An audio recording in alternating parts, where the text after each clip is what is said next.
Yan ang maliit. Isa. Dalawa. Yan, masarap po ito mga idol. Kasi may alangang puway. Konti nga lang po nagagawa kasi yan po. Easy lang pong gawin mga idol. Kahit po kayo sa bahay, pag-aralan nyo po mga idol kung paano gumawa ng balisuso.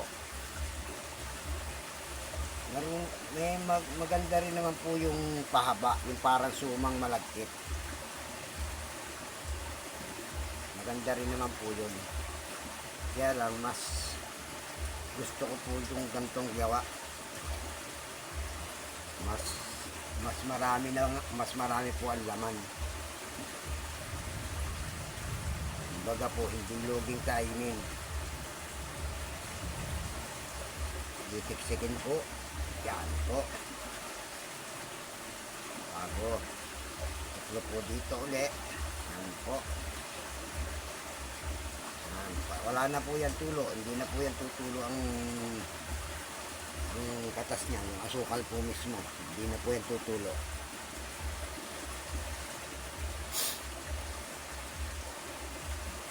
Ito po. Teklo po ng papaganto para imbudo po. Ilalak po natin yung dulo. Ito pong dulong ari, ilalak po natin. Yan po. Tapos yan po, papaikot-ikutin nyo na lang po mga idol. Yan po. Tapos, bubuksan nyo na lang po dito sa loob. Tingnan nyo po kung saan yung hindi siya bukas para hindi po matapon yung inyong asukal sa loob. Ayan po. Ayan po. Wala po diyang matatapon kahit po yan nilutuin ng lutong-luto. Hindi po kailangang talian.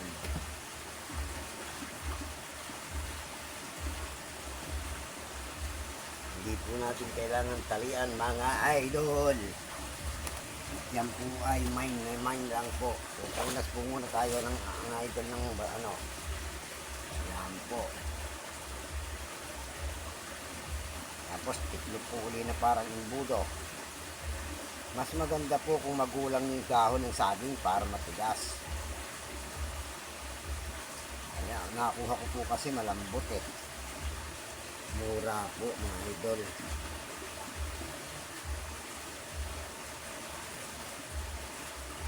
Ako po'y nakahingilaan ng kamoting kahoy dito sa kapitbahay. Naisipan ko pong gawin are.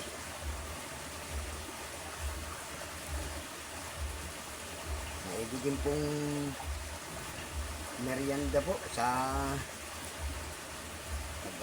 pagka alas 10 po ng umaga, pagka po ako'y nag-get sa trabaho.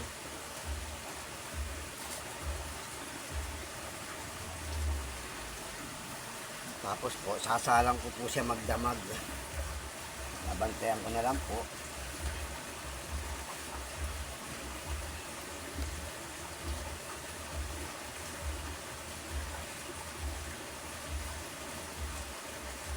Yan po.